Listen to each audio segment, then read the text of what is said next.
Gold, trusted gold buyers. మీరు తాకట్టు పెట్టిన బంగారాన్ని విడిపించి ఈ రోజు ఉన్న మార్కెట్ ధరకు కొనబడను.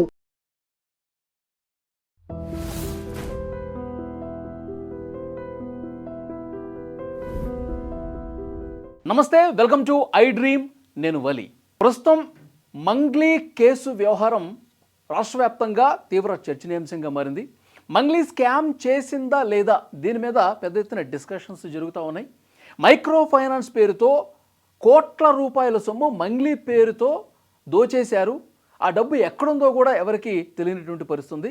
పోలీసులు అయితే కేసు నమోదు చేశారు. సుబ్బారావు అనే అడ్వకేటు బాధితులందరూ అతన్ని అప్రోచ్ అయితే కేసు పెట్టడానికి వెళ్ళినప్పుడు అక్కడ నానా గందరగోళం రచ్చ కూడా జరిగింది. ఆయన పోలీస్ స్టేషన్ లోపలికి వస్తేనే డ్రంక్ అండ్ డ్రైవ్ టెస్ట్ చేసి అవమానపరిచారు. అదొక పెద్ద ట్విస్ట్ ఈ కేసులో. తర్వాత మంగ్లీ కూడా సుబ్బారావు మీద కంప్లైంట్ చేశారు. అసలు నాకు ప్రమేయం లేదు, నా పేరు వాడుకుని ఎవడో డబ్బులు వసూలు చేస్తే నాకేం సంబంధం, అసలు సుబ్బారావు మీద కేసు పెట్టాలి, సుబ్బారావు మీద చర్యలు తీసుకోవాలి, అలాగే ఎవరైతే డబ్బులు తీసుకున్నారో వాళ్ళ మీద చర్యలు తీసుకోవాలి, కానీ నన్నెందుకు లాగుతున్నారు అని చెప్పి ఆమె కూడా మాట్లాడిన పరిస్థితుంది. అసలు మంగ్లీ స్కామ్ చేసిందా లేదా, ఆమెకు తెలిసి జరిగిందా లేదా, మళ్ళీ ఈ కేసులో అడ్వకేట్ని ఇంత ఈ విధంగా బదనాం చేయాలా? ఒకసారి ఇక్కడ చూడండి. ఆయన స్టేషన్కి వెళితే బాధ్యులతో సహా ఆయన కంప్లైంట్ చేయడానికి వెళ్తే పోలీసులు లోపలకు కూడా రానియకుండా తాగొచ్చావా, తాగి మాట్లాడుతున్నావు అని చెప్పి డ్రంక్ అండ్ డ్రైవ్ టెస్ట్ చేసి ఆయన అవమానపరిచారు. చాలామంది అడ్వకేట్లు దీని మీద రియాక్ట్ అయ్యారు కూడా. అసలు ఈ కేసుకు సంబంధించి అసలు ఎటుపోతోంది, ఏం జరుగుతోంది, క్లియర్గా ఈ వీడియోలో మనం మాట్లాడే ప్రయత్నం చేద్దాం. అడ్వకేట్ సుంకర నరేష్ గారు ఈరోజు దీని గురించి మాట్లాడటానుకున్నారు. Sir please. నమస్తే అండి. నమస్తే. Welcome to I dream. Thank you. ముందుగా ఈ సీన్ గురించి మనం డిస్కస్ చేద్దాం సార్. పంజాగుట్ట పిఎస్లో ఆ రోజు డ్రంక్ అండ్ డ్రైవ్ టెస్ట్ ఆయనకి, ఎవరైనా మనం రోడ్ల మీద నైట్ టైం తాగిపోతున్నాడు అలాంటి వాళ్ళకి చేస్తారు బళ్ళు ఆపి, కానీ ఒక అడ్వకేట్ని ఫస్ట్ టైం నేను కూడా చూడటం. ఎలా చూస్తారు దీన్ని ఒక అడ్వకేట్గా? జనరల్గా మంగ్లీ వివాదం వెళ్దాం, కేసు ఫ్యాక్ట్స్లోకి వెళ్దాం. ఇందులో భాగంగానే సోదరుడు సుబ్బు కొలిగ్ అడ్వకేట్ డీల్ చేస్తున్నాడు. బాధితులందరూ కూడా ఈయన్ని అప్రోచ్ అవ్వడం జరిగింది. అందులో భాగంగానే స్టేషన్కి ఫోన్ వచ్చింది, రమ్మని చెప్పనంటే వెళ్ళటం జరిగింది అని చెప్పి అతను చెప్తున్నాడు వీడియోలో. అందులో భాగంగా స్టేషన్లో అంటే సర్ప్రైజింగ్ ఫ్యాక్టర్ అనమాట, వెళ్తే ఒక మిషన్ తీసుకుని వచ్చి, బ్రీత్ అనలైజర్ మిషన్ తీసుకుని వచ్చి అతనికి డ్రంక్ అండ్ టెస్ట్ కండక్ట్ చేయడం జరిగింది పోలీస్ స్టేషన్లో. ఫస్ట్ టైం అంటే మేము ఎన్నో కేసుల మీద రెగ్యులర్గా ఎంతో అనాలిసిస్ ఇస్తూ ఉంటాము, టైం టు టైం రియాక్ట్ అవుతూ ఉంటాము, వాట్ ఈజ్ లా అని చెప్పని. ఫస్ట్ టైం మేము చూసాము. ఈయన ఆల్రెడీ అడగడం జరిగింది, నేనేమైనా డ్రైవ్ చేస్తున్నాను, ఎందుకు చేస్తున్నా అంటే కనుక నీకు తెలియదేమో, నాకు తెలుసు, చేస్తామని చెప్పన్నారు. పంజాగుట్ట సిఐ రాజ్యాంగానికి అతీతుడిగా ఉన్నాడు. పంజాగుట్ట సిఐ అంటే మన అంబేద్కర్ గారు రాసినటువంటి రాజ్యాంగానికి అతీతంగా వెళ్ళి అతను స్వయంగా ఒక పుస్తకాన్ని రెడీ చేసుకున్నాడు. సో దాని ప్రకారము, ఆ రాజ్యాంగం ప్రకారము అతను ఇది కండక్ట్ చేస్తున్నాడు. నాకు రూల్ ప్రొసీజర్ తెలుసు అన్నాడు. ఏం తెలుసు అంటే, యూనిఫామ్ మీద పడితే ఏదైనా మాట్లాడతావా, ఏదైనా చేస్తావా? Telangana state civil service rules, conduct rules 1964 rule number 26 ఏం చెప్తుంది? ఎవరైనా సరే ప్రభుత్వ ఉద్యోగి తన విధులు నిర్వర్తించేటప్పుడు తాగి ఉండటం కానీ, డ్రగ్ ఇన్ఫ్లుయెన్స్లో ఉండటం కానీ నేరము అని చెప్పని ఆ సర్వీస్ రూల్స్ చెప్తుంది. రూల్ ప్రొసీజర్ లేదుగా, నేను రూల్ ప్రొసీజర్ చెప్తున్నాగా, మరి నువ్వు చెక్ చేసుకున్నావా? నీ బ్లడ్ చెక్ చేద్దాం. నువ్వు మా అడ్వకేట్ని చెక్ చేసినావు కదా, ఇప్పుడు నీ బ్లడ్, నీ యూరిన్ని చెక్ చేద్దాం. అసలు రైట్ ఉంది కదా, ఎవ్రీవన్ హ్యాస్ టు క్వశ్చన్ కదా. సో మేము ఏమంటున్నాము, నువ్వు డ్రగ్ తీసుకున్నావేమో, నీ యూరిన్ని నువ్వు మందు తాగి ఉన్నావేమో, నువ్వు ఇవి నేను చెక్ చేస్తా అంటే నువ్వు యూనిఫామ్ ఉంటే కనుక నువ్వు అతీతుడువా? చట్టానికి లోబడి లేదా? ఈరోజు ఒక న్యాయవాది వెళ్తే మీరు డ్రంక్ అండ్ టెస్ట్ నిర్వహించారు. నేనేమంటున్నా అంటే అదే పోలీస్ స్టేషన్కి మంగ్లీ గారు వెళ్ళటం జరిగింది, కంప్లైంట్ ఇవ్వడం జరిగింది. మంగ్లీ గారికి మీరు నిర్వహించారా మరి డ్రగ్ టెస్ట్? లేదు. డ్రంక్ అండ్ టెస్ట్ నిర్వహించారా? ఈక్వాలిటీ బిఫోర్ లా కదండి. నువ్వెవడవి నీకు నిర్వహించి నాకు నిర్వహించకుండా ఉండడానికి? అంటే ఇప్పుడు ఇంకో విషయం కూడా చెప్తా. మంగ్లీ గారు అంతకుముందు ఫామ్ హౌస్లో ఏదో పార్టీ జరిగితే అక్కడ అయ్యో డ్రగ్స్ ఉన్నాయి, అయ్యి ఉన్నాయి, గాంజా ఉన్నాయి అని చెప్పని అన్నారు. బట్ ఐ డోంట్ నో, నాకు తెలియదు అది. ఇదే పోలీస్ డిపార్ట్మెంటు మీడియాని తీసుకుపోయి చెప్పింది. నేనేమంటున్నానంటే కనుక ఆవిడ తీసుకున్నారని చెప్పి నేను చెప్పట్లేదు. మీరు ఇతనికి డ్రగ్ టెస్ట్ నిర్వహించినప్పుడు ఆమెకి డ్రగ్ టెస్ట్ నిర్వహించారా? లేదుగా. మరి నిర్వహించాలి కదా, అర్థం ఏంటి? Drunk and drive test not drunk and drive, drunk test అంతే. ఎందుకంటే ఇతను అదే అడుగుతారు. డ్రంక్ అండ్ డ్రైవ్ అంటే కనుక మోటార్ వెహికల్ యాక్ట్లో 185లో క్లియర్గా పొందుపర్చుంది. అంటే మందు తాగి వెళ్ళకూడదు, 100 ml దాంట్లో బ్లడ్లో 30 mg కంటే ఎక్కువగా ఉంటే కనుక అది అతను ఆ బండి నడపడానికి అనర్హుడు అని చెప్పని క్లియర్గా చెప్తుంది. సో కాబట్టి చాలా నెసరీ ఇదంతా ఉంది. సో ఇక్కడ ఏంటంటే కనుక నడుచుకుంటా వస్తున్న వ్యక్తిని మార్నింగ్ టైంలో స్టేషన్ లోపల మాట్లాడి కిందకు వచ్చిన తర్వాత మిషన్ పెట్టి చెక్ చేస్తారు. ఓకే, నేనేమంటున్నా అంటే కనుక అంటే ఈయన అడ్వకేట్ గారి బిహేవియర్, ఆయన అరవటం, కొద్దిగా పెద్ద పెద్దగా కేకలు వేయటం, అక్కడ ఆయన బిహేవియర్ ఈయన తాగొచ్చాడా అని పోలీస్కి అనిపించిందేమో. మంగ్లీ గారు నడుచుకుంటూ వచ్చిన విధానం, మంగ్లీ గారు సాఫ్ట్గా మాట్లాడిన విధానం, ఆమె ఆడ మనిషి కాబట్టి ఆ అనుమానం రాకపోయి ఉండొచ్చేమో. రాదు అని నేను అంటున్నాను. ఎస్ ఐఎమ్ యూ, మీరు చెప్పేది నేను అంటున్నాను. మంగ్లీ గారు వస్తే రాదు అని అంటున్నాను. ఎందుకు అంటే కనుక సెలబ్రిటీ ఫేవర్ కాబట్టి అని అంటున్నాను. నేననేది అదే కదా మొత్తుకునేది. ఎవరికి చేయాలి టెస్ట్లు? Is the rule of law. మరి ఈ మీ ఫ్యాక్ట్ అంటున్నారు కదా, దీన్ని ప్రూవ్ చేయడానికి అడ్వకేట్ శంకర్ నరేష్ ఏం చేయబోతున్నాడు? ఇప్పుడు చాలా స్వేచ్ఛగా మీ అడ్వకేట్కి డ్రంక్ టెస్ట్ చేసినటువంటి పరిస్థితుల్లో అటు కూడా చెక్ చేయాలని చెప్తున్నటువంటి నేపథ్యంలో ఏంటి మీ కార్యాచరణ ఏంటి? కార్యాచరణ మీడియాకి పరిమితం అయిపోయి ఈ ఉపన్యాసాలు ఇవ్వటం వరకే పరిమితం అవుతుందా ఏంటి? ఏం చేస్తారు? ఎగ్జాక్ట్లీ, మంచి క్వశ్చన్ బ్రదర్. మీడియాకి వరకు పరిమితం అయ్యేటోడు కాదు శంకర్ నరేష్. శంకర్ నరేష్కి ఒక పేరు ఉంది, man of deeds not for words అని చెప్పని. మాటలు చెప్పేటోడు కాదు, చేసి చూపించేటోడు అని చెప్పని. సో ఆల్రెడీ ఆ విధంగా కండక్ట్ చేయాలి అని చెప్పని సదరు అధికారులకు కంప్లైంట్ ఇచ్చాము. మనకు తెలిసిన విషయమే. ఇంకొక రూల్ కూడా ఉంది, no person should be judge his in his cause అని చెప్పని ఒక ఫార్ములా ఉంటుంది. అంటే మీ మీద ఆరోపణ వచ్చినప్పుడు మీ కేసుని మీరు విచారించుకొని నేను నిర్దోషిని, నేను సాంప్రదాయని, సుప్పిని అనడానికి ఉండదు. That is the law. So దానికి ఒక ప్రొసీజర్ ఉంటుంది. సో నా దగ్గర అధికారం లేదు. మొదటగా నేను ఒక సామాన్యుడిని, దాని తర్వాత ఒక అడ్వకేట్ని. నేను పని చేపియాలి అంటే కనుక ఒక ఎగ్జిక్యూటివ్ బాడీ తోటి, ఒక ఎన్ఫోర్స్మెంట్ ఏజెన్సీ తోటి నాకున్న ఒకే ఒక ప్లాట్ఫామ్ ఏంటి అని అంటే కనుక జ్యుడిషియరీ. సో ఈరోజు మీరు ఇంత అడవాడు చేసే మీరు ఒక 10 రోజుల తర్వాత 20 రోజుల తర్వాత నేను వెళ్ళి కోర్టుకి వెళ్ళి డైరెక్షన్ తీసుకొస్తే మీరు వస్తారా? మీరు రారు. ఎందుకంటే దాంట్లో అంత స్పైస్ ఉండదు. న్యూస్లో స్పైస్ అయిపోయింది కదా.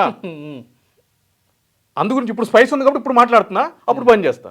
ఓకే, ఐ హోప్ మీరు పని చేసినప్పుడు దానికి సంబంధించినటువంటి ఆ ఫలాలు వచ్చినప్పుడు డెఫినెట్గా మీతో మళ్ళీ మేము ఇంటర్వ్యూ తీసుకుంటాం. మీరు ఎట్లా పోరాటం చేశారు, వీళ్ళకి టెస్ట్ చేసే విధంగా ఎంతవరకు మీరు కార్యక్రమం చేస్తారో వాటి కూడా మేము టెలికాస్ట్ చేస్తాం. బాధితులందరూ రోడ్ల మీదకి వచ్చి ఆందోళన చేస్తున్నారు సార్, ఇంకా వాళ్ళకి న్యాయం జరగదా? ఎగ్జాక్ట్లీ. ఇక్కడ గత 10 రోజుల నుంచి ఈరోజు నేను కింద నుంచి వచ్చాను, నేను మీ బిడ్డని, మీ మీడియానే నన్ను ఇంతవరకు తీసుకుని వచ్చింది, బాధితులను చూస్తే నాకు బాధేస్తుంది, దీంట్లో నాకు ఏం సంబంధం లేదు, మా తమ్ముడు ఇన్నోసెంట్ అని చెప్పి ఈ మాటలన్నీ చెప్తున్న మంగ్లీ గారు ఎవరైతే ఉన్నారో బాధితులందరూ క్లియర్గా చెప్పడం జరుగుతుంది. కంప్లైంట్లు ఇవ్వడం జరిగింది. సో నేనేమంటున్నా అంటే సదరు పోలీస్ అధికారులు ఇంత జరుగుతున్నప్పుడు అది 100 కోట్ల స్కామా, 150 కోట్ల స్కామా, అసలు స్కామే లేదనుకుందాం. స్కామ్ లేకపోతే బాధితులు ఎందుకు వస్తారు అని అనుకుందామండి. ఓకే, లెటర్స్ అస్యూమ్ కొద్దిసేపటికి. ఇది చాల్సిన బాధ్యత ఎవరిది? డిపార్ట్మెంట్ది, ఎన్ఫోర్స్మెంట్ ఏజెన్సీస్ అంటే పోలీసు వాళ్ళది. ఇప్పుడు వరకు ఏం చేశారు? ఆమె ఇప్పుడు వరకు 2-3 సార్లు స్టేషన్కి వచ్చి వెళ్ళింది, సిపి గారిని కలిసింది, డీజీపీ గారిని కలిసింది. వాళ్ళు క్లియర్గా ఆమె పేరు చెప్పి వాళ్ళ తమ్ముడి పేరు చెప్పి, ఆ మధు అనే వ్యక్తి పేరు చెప్పి, ఇంకొక రమాకాంత్ రెడ్డి సంథింగ్ అతను రమావత్ మధు, బాలాజీ నాయక్ వీళ్ళందరి పేర్లు చెప్పి వాళ్ళు కంప్లైంట్ ఇచ్చినప్పుడు వాళ్ళ ప్రాథమిక విధి ఏంటండి? అంటే ఎక్కడో ఉన్న విదేశాల్లో ఉన్నటువంటి అన్వేష్ గాడి మీద ఉన్న ఇంట్రెస్ట్ ఇక్కడ మన రాష్ట్రంలో మన సిటీలో ఇంత పెద్ద స్కామ్ జరుగుతూ ఉంటే బాధితులందరూ రోడ్డు మీదకి ఎక్కుతూ ఉంటే ఇప్పుడు వరకు ఒక నోటీస్ పంపించారండి వాళ్ళందరికీ ఎవరికైనా? 94 BNSS ప్రకారం కానీ 179 BNSS ప్రకారం కానీ పంపించారా? ఎవరైనా అరెస్ట్ చేశారా? ఆ విధంగా చర్యలు ఎందుకు చేపట్టలేదు? ఇది కాదా సెలబ్రిటీలకు ఒక న్యాయం, సామాన్యుడికి ఒక న్యాయం ఉందని చెప్పి చెప్పడానికి? అంటే ఇంకెన్ని స్టూడియోలు తిరగాలండి బాధితులు? ఎన్ని గుమ్మాలు ఎక్కాలి, ఎన్ని గుమ్మాలు దిగాలి? ఇప్పుడు మంగ్లీ గారు చెప్తా ఉన్నారు, అసలు నా పేరు వాడుకున్నారు, నేను ఎక్కడ నా ప్రమేయం లేదు, బాధితులు నేను కలిసినట్టు కానీ బాధితుల దగ్గర డబ్బులు తీసుకున్నట్టు కానీ ఎప్పుడు కూడా అసలు ఒక్క రికార్డు కూడా లేదు. కానీ నా పేరు తీసుకొచ్చి చేస్తూ ఉన్నారు. నాకేంటి సంబంధం? సుబ్బారావు అనే వ్యక్తి నన్ను కేవలం హెరాస్ చేయడానికే, అతనేదో బిగ్ బాస్లోకి వెళ్ళడానికి, అతనేదో ఫేమ్ రావడం కోసం సెలబ్రిటీల పేర్లు వాడుకుంటున్నాడు. నా పేరు ప్రతిష్ట మొత్తం ఇన్ని సంవత్సరాలు నేను కష్టపడినంత బూడిదలో పోసిన పన్నీర్లాగా అయిపోతుంది. అతని మీద యాక్షన్ తీసుకోవాలని చెప్పేసి అంటా ఉంది. ఇప్పుడు నేను మీ మీద ఒక ఆరోపణ చేస్తానండి. మీరు మీడియాలో జాబ్లు ఇప్పించారని చెప్పని 100 మంది దగ్గర డబ్బులు తీసుకున్నారనేది మీ మీద ప్రధానమైన ఆరోపణ. వాళ్ళందరూ నా దగ్గరికి వస్తారు. నేను మీ మీద యుద్ధం మొదలెడతాను. సుంకర నరేష్ మంచోడని చెప్పంటారా మీరు? అనం కదా అనరుగా? అదే నా మీద ఎలిగేషన్ వచ్చింది. మీరు యుద్ధం చేస్తున్నారు. నేనేమంటాను? నేను మంచోడనే అంటా, మీరు చెడ్డోడు అంటారు. క్వైట్ కామన్ కదండి. జనరల్గా జరిగేది ఇదే కదా. ఇవన్నీ ఇప్పుడు ఇంత జరుగుతున్నా కూడా తేల్చాల్సిన పాత్ర ఎవరిది? ఎక్కడో ఐబొమ్మ రవి ఎక్కడో బయట ఐలాండ్లో కూర్చుని సినిమాలు అప్లోడ్ చేశాడు అంటే ఇక్కడ తీసుకుని వచ్చి ప్రెస్ మీట్లు పెట్టి, వారానికి ప్రెస్ మీట్ పెట్టి దాన్ని ఒక ఇంటర్నేషనల్ లెవెల్లో సమస్య చేశారు కదా ఇదే సిపి గారు. మరి బాధితులతో ఇంతమంది వస్తున్నప్పుడు ఏం జరుగుతుంది ఏంటి అని పోలీస్ స్టేషన్ ముందు ఇంత పెద్ద తమాషా జరుగుతున్నప్పుడు మొత్తం ఎంటైర్ స్టేట్లో ఇదే ప్రధానమైన న్యూస్ కింద ప్రతి ఒక్క ఛానల్లో దీన్ని చూపిస్తున్నప్పుడు ఏం చేయాలండి? బాధితుల్ని పిలిపించుకుని మాట్లాడాల్సిన అవసరం, ఆవశ్యకత డిపార్ట్మెంట్ మీద ఉందా లేదా? ఉంటుంది, డెఫినెట్గా ఉంటుంది కదా. పోలీసు వాళ్ళకి ఎటువంటి పవర్స్ ఉన్నాయి 173 BNSలో? Suo motu cognizance. ఈరోజు మీరు ఇక్కడికి వెళ్ళి డ్రంక్ అండ్ డ్రైవ్ టెస్ట్ చేస్తూ ఉంటారు. జూబ్లీ చెక్ పోస్ట్ దగ్గర సమ్ XYZ దగ్గర ఆపి ఓదమంటారు. సరే మీరు ఊదుతారు. పక్కన ఉన్న వ్యక్తి నాకు వెహికల్ అంటాడు. నేను ఇయ్యను, నేను పెట్టుకుంటా అంటాడు. పెట్టుకునే అధికారం వాళ్ళకి లేదు, హైకోర్టు ఇచ్చింది. మీరు అడిగితే ఏమంటారు తెలుసా? నా విధులకు ఆటంకం పరిచాడు అని చెప్పని అక్కడే విధుల్లో ఉన్న ఎస్ఐ కంప్లైంట్ రాసి ఇస్తే FIR చేస్తారు. ఏమ్రా గొంతులు ఇస్తున్నారా? చూపిస్తాం రా అని చెప్పని. మరి ఆ విధంగా లెటర్స్ దీంట్లో కూడా ఎవరు కంప్లైంట్ ఇవ్వలేదని ఇచ్చారు అనుకుందాం. సుమోటో కాగ్నిజెన్స్ మీకు ఉంది కదా అథారిటీ. మీ పోలీస్ స్టేషన్ ముందు ఇంత పెద్ద తమాషా జరుగుతున్నప్పుడు, ఇంతమంది 150 కోట్లు 3 కోట్లు అని చెప్పి ఫోన్పే, జీపే, ఆన్లైన్ ట్రాన్సాక్షన్ చూపిస్తున్నప్పుడు పర్పస్ ఏంటి? అంటే వాళ్ళకి ఇంకా పనులు లేవా? వాళ్ళకి పనులు లేవా అండి? ఎక్కడో హయత్ నగర్లో ఎవరో మనీ సర్క్యులేషన్ కింద ఏదో ఫార్చునర్ పెట్టాము అది ఇది అని చెప్పని అంటా ఉంటే ఎవరో ఒక ఆవిడ సెలబ్రిటీ వచ్చి పేరు మెన్షన్ ఎందుకు లేదు, ఆమెకు సంబంధం లేదు కూడా చెప్పట్లేదని చెప్తా ఇస్తే పోయి 2 జీపులు వేసుకెళ్ళి వాళ్ళు పట్టుకుని వస్తారు. ఇడికి నిందితులుగా పిలువబడుతున్న వ్యక్తులు స్టేషన్లకు వచ్చి ఐరన్ షర్ట్లు వేసుకుని మరీ వచ్చి వెళ్ళిపోతున్నారు. హ్యాంగర్ కొన్న షర్ట్ కాదు, కబ్బోర్డ్లో షర్ట్లు వేసుకుని మరి వచ్చి మరిపోతున్నారు. మరి ఏం చేస్తున్నారు సార్ తమరు? అంటే సెలబ్రిటీలు తప్పు చేసిన, సెలబ్రిటీల వైపు నేరం ఉన్న రుజువైన వాళ్ళకి ఎలాంటి శిక్ష ఉంటుందా? వాళ్ళ శిక్ష నుంచి తప్పించేస్తారా? అదేనా మీరు చెప్పదలుచుకుందా? అంతకుముందు గవర్నమెంట్లో 12 మంది సినిమా ఇండస్ట్రీకి సంబంధించిన వాళ్ళు డ్రగ్స్ వాడారు అని చెప్పని ఒక స్పెషల్ ఎన్ఫోర్స్మెంట్ ఏజెన్సీని వేసి వాళ్ళని పదే పదే పిలిచి వాళ్ళ బ్లడ్ శాంపుల్స్ అవన్నీ కలెక్ట్ చేసుకొని వాళ్ళు తీసుకున్నారు అని చెప్పిన తర్వాత లాస్ట్ కోర్టుకు వచ్చేటప్పుడు ఏం చేశారండి? తూచ్ అవన్నీ అబద్ధం అని చెప్పని ఛార్జ్ షీట్ వేశారు. ఇది సరిపోదా? ఎగ్జాంపుల్ ఇంకా చెప్పాలా? చెప్పండి ఇంకోటి ఎగ్జాంపుల్. సో ఇవి ఫామ్ హౌస్లో వాటిలో డ్రగ్స్ దొరుకుతున్నాయి. ఇప్పుడు మంగ్లీ గారి కేసు మనం తీసుకుందాం. అంతకుముందు ఫామ్ హౌస్లో దొరికిందని చెప్పని ఇనిషియల్గా ఏం చెప్పారండి పోలీసులు? గంజాయి ఉంది, అది ఉంది, ఇది ఉంది అని చెప్పని అన్నారు. ఏమైందండి కేసు? అది ఫాలోఅప్ చేశారా మీరు? అసలు దాని అప్డేట్ ఏంటో తెలీదు. ఎందుకని? సిన్సియర్గా పట్టుకున్నారు కదండి, మీరే కదా చెప్పింది. విజువల్స్ రిలీజ్ చేశారు కదా, ఎందుకని? ఏమైందంటారు? అంటే ఇక్కడ ఒక డౌట్ అండి. పంజాగుట్ట పోలీసులు వాళ్ళు చేయలేకపోతున్నారా, లేకపోతే పైనుంచి ఒత్తిడి వల్ల చేయలేకపోతున్నారా? 100% ఈ రోజు అంటే పోలీసులది తప్ప, లేకపోతే ఇన్ఫ్లుయెన్స్ ఉందా అని ఇప్పుడు ప్రతిదానికి కూడా రాజకీయ నాయకుల్ని బదలాం చేయడం తప్పండి. ఆ మంత్రి ఉన్నాడు, ఆ మంత్రికి వాళ్ళు వీళ్ళు ఇట్లా చేస్తున్నారని చెప్పని అది తప్పది. ఎందుకంటే వాళ్ళ సీట్లు కాపాడడానికి వాళ్ళకే టైం లేదు. ఈ పంచాయతీలను వాళ్ళు ఎక్కడ పెట్టుకుంటారండి? అడ్వకేట్ సుబ్బు ఒక డైలాగ్ ఇస్తాడు మొన్న. ఏది ఈ కేసులో ఒక కేంద్ర మంత్రి పేరు వస్తూ ఉంది, ఒక ఎమ్మెల్యే కొడుకు కూడా ఇన్వాల్వ్మెంట్ ఉన్నట్టుగా వాళ్ళ ప్రస్తావన వస్తుంది. సో పొలిటికల్ ఇన్ఫ్లుయెన్స్ గట్టిగా వస్తుంది కాబట్టి బాధితులకు ఏమైనా న్యాయం జరుగుతుందా లేదా అని చెప్పి ఒక ఆందోళన ఉందని చెప్పి అన్నాడు. ఎగ్జాక్ట్లీ అన్నారు. అంటే ఫోన్ చేశారు, నాకు ఫోన్ చేశారని చెప్పని అన్నారు. కేంద్ర మంత్రి నుంచి అదేవిధంగా ఎమ్మెల్యే కొడుకుతో ఫోన్ చేయించారు, మిగిలిన వాళ్ళతో కూడా ఫోన్ చేయించి బెదిరించడానికి ప్రయత్నించారని చెప్పని అన్నారు. నేనేమంటున్నాను అని అంటే కనుక ఈరోజు అంటే ప్రతి ఒక్క విషయాన్ని నేను అనేది అది ఏంటి అంటే కనుక కంప్లైంట్ ఇవ్వకుండా ఉండడానికి ఆయన చెప్పింది. నేను ఇక్కడ మాట్లాడుతుంది ఏంటి అని అంటే కనుక కంప్లైంట్స్ ఇచ్చారు, బాధితులు వెళ్ళారు, కలిశారు, ఇక్కడ ఇన్వెస్టిగేషన్ ప్రాపర్గా జరుగుతుందా జరగదా అనేది ఒక ప్రధానమైన కన్సిడరేషన్. కేసు పెట్టడానికి వెళ్ళే టైంలోనే కొంచెం ఒత్తిడి పనిచేసినప్పుడు ఆ ప్రాసెస్లో ఎందుకు ఉండదు అనుకుంటున్నాం. ఎగ్జాక్ట్లీ. అయితే ఇక్కడ ఒక సామాన్యులు అనుకోండి, మీరు అన్నట్టు అబ్సల్యూట్లీ అది నీరు గారిపోతుంది. ఒక అడ్వకేట్ ముందుండి నడిపిస్తున్నాడు కాబట్టి ఆ ప్రాసెస్లో ఎక్కడ డివేట్ అయినా కూడా దానికి ప్రత్యామ్నాయం ఏముంటుందో తెలుసు కదా. ఇప్పుడు సామాన్యుడిగా అంటే కనుక చట్టం తెలియకపోవచ్చు, ఒక అడ్వకేట్గా ఉండేది కనుక అతనికైతే తెలుస్తుంది కదండి ఎస్, ఎలా వెళ్తుంది ఏంటి వెళ్తుంది అని చెప్పని. ఓకే. సో నేను ఏమంటానంటే సెలబ్రిటీలు వచ్చి కేసు పెట్టినప్పుడు మినిస్టర్లకు ఫోన్ చేస్తారా, సార్ ఈ సెలబ్రిటీ వచ్చింది, బిగ్ బాస్ కంటెస్టెంట్ వచ్చింది, కేసు పెట్టింది, ఎఫ్ఐఆర్ చేసామంటారా అని చెప్పని సిఐ ఫోన్ చేసి అడుగుతాడా మంత్రికి? అంత ఉండకపోవచ్చు, ఉండదు కదా. వాళ్ళు యూనిటర్గా వాళ్ళే చేసుకుంటున్నారు కదా, ఆ డిస్క్రిషనరీ పవర్ మీదే చేస్తున్నారు కదా. అది దాని గురించి నేను ఇది చెప్పబోతున్నా, ఇది సైడ్ చేసిన ఎందుకంటే దాని గురించి ఓకే ఇన్ఫ్లుయెన్స్ ఉంది. ఇన్ఫ్లుయెన్స్ ఉంది కాబట్టి సరిగా విచారణ జరగదు అంటారు. ఎగ్జాక్ట్లీ. సో ఇది జరగాలి అని అంటే కనుక ఒక స్పెషల్ ఇన్వెస్టిగేషన్ టీమ్ని కాన్స్టిట్యూట్ చేయాల్సిందే. ఈరోజు ఒక ఫోన్ ట్యాపింగ్ కేసుని ఏ విధంగా అయితే కనుక ప్రతిష్టాత్మకంగా తీసుకున్నారో ఆ విధంగానే ఒక స్పెషల్ ఇన్వెస్టిగేషన్ టీంని తీసుకుని ఈ బాధితులందరూ స్టేట్మెంట్లు రికార్డ్ చేసి తక్షణ అరెస్టులు జరగాలి. ఏం జరుగుతుందండి, 10 రోజుల నుంచి జరిగితే కూడా అరెస్ట్ లేడు. ఆడు కన్ఫెషన్ స్టేట్మెంట్లు ఇస్తాడు బయటకు వచ్చి, వాళ్ళకి సంబంధం లేదు వీళ్ళకి సంబంధం లేదని మ్యాటర్ని డైవర్ట్ చేస్తున్నారు. ఆ అమ్మాయికి బాధితురాలు కాదు, ఈ వేరే సంబంధాలు ఉన్నాయని చెప్పని. అంటే ఏంటి, మనుషుల యొక్క మైండ్ సెట్ని పక్కదోవ పట్టించి చేసిన తప్పుని కప్పిపుచ్చుకుందాము అని అంటే కనుక అవుతుందా అది? వాళ్ళు చూడండి, వాళ్ళు పాపం వాళ్ళు ఫైనాన్స్లు తెచ్చుకున్నారంట, బయట నుంచి తెచ్చుకున్నారంట.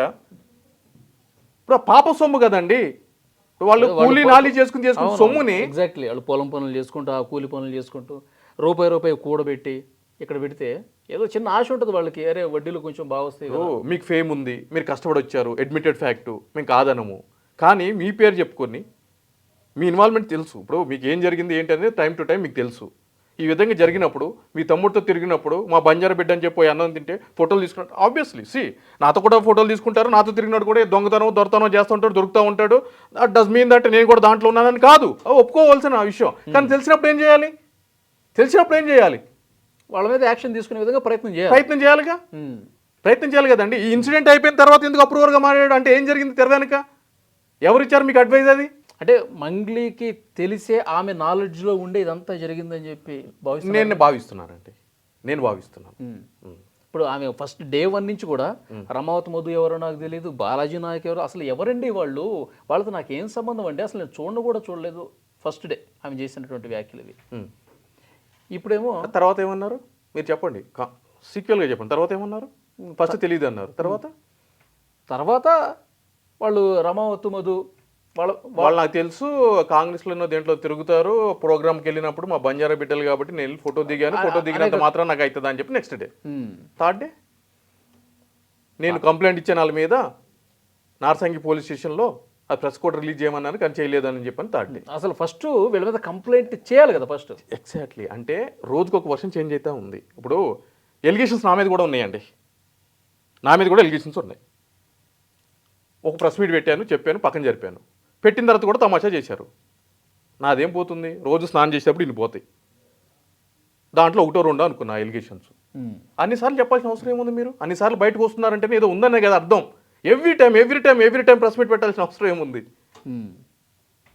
ఇంకా చాలామంది ఇప్పుడు సుబ్బారావు చూపించినటువంటి ఎవిడెన్స్లో ప్రధానంగా Mangli first time conference call కలిపారంట. ఒక మ్యూజిక్ డైరెక్టర్ కాన్ఫరెన్స్ కాల్ కలిపినప్పుడు కార్తీక్ మాట్లాడాడు కదా, ప్రైవేట్ ఛానల్ మాట్లాడారు కదా.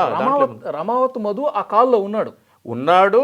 దాని తర్వాత సీరియస్గా హై టోన్తో మాట్లాడాడు అని చెప్పి కూడా అతను చెప్తున్నాడు, వేరే టీవీ ఛానల్లో చెప్పాడు, నేను చూశాను, విన్నాను. అంటే తెలిసి కూడా మంగ్లీ దాచింది అనేది ఇక్కడ పబ్లిక్ కూడా క్లియర్గా అర్థమైంది. ఎస్. నెక్స్ట్ ఏం జరగబోతుంది? అడ్వకేట్ సుబ్బు అయితే నా దగ్గర పక్కా ఆధారాలు ఉన్నాయి, అన్ని ఆధారాలు ముందు పెట్టే నేను యుద్ధానికి దిగానని చెప్పి ఆయన చెప్తా ఉన్నాడు. ఆయనే కాదండి, పాపం మీకు వెనక బాధితులందరూ ఉన్నారు. వాళ్ళు చెప్పింది వాళ్ళని ఏదో దాగబెట్టి ఈయనేదో బయటకు వచ్చి చేస్తున్నది కాదు కదా, వాళ్ళందరూ మాట్లాడుతున్నారు కదండి. మన మీడియా కూడా సంథింగ్ ఏదో ఇంటర్వ్యూలు కూడా చేసినట్టుంది బాధితులతోటి, క్లియర్ కదా. సో చూద్దాం, ఇంకా ఇన్వెస్టిగేషన్ మీరు అన్నట్టు నడకన సాగుతుందా లేకపోతే వేగంగా జరుగుతుందా, వాస్తవాలు వెలుగులోకి వస్తాయా, ఆ తర్వాత డెఫినెట్గా మళ్ళీ ఒకసారి మనం మాట్లాడదాం. Thank you very much. Thank you అండి. ఇది ఈ వీడియో మీద తప్పకుండా మీ అభిప్రాయాన్ని కామెంట్ రూపంలో తెలియజేయండి. Subscribe iDream. And please subscribe to iDream. For more videos, subscribe to iDream. Please like, share and subscribe to the channel. Congratulations, iDream. subscribe to iDream. Subscribe to iDream. So subscribe to iDream Media.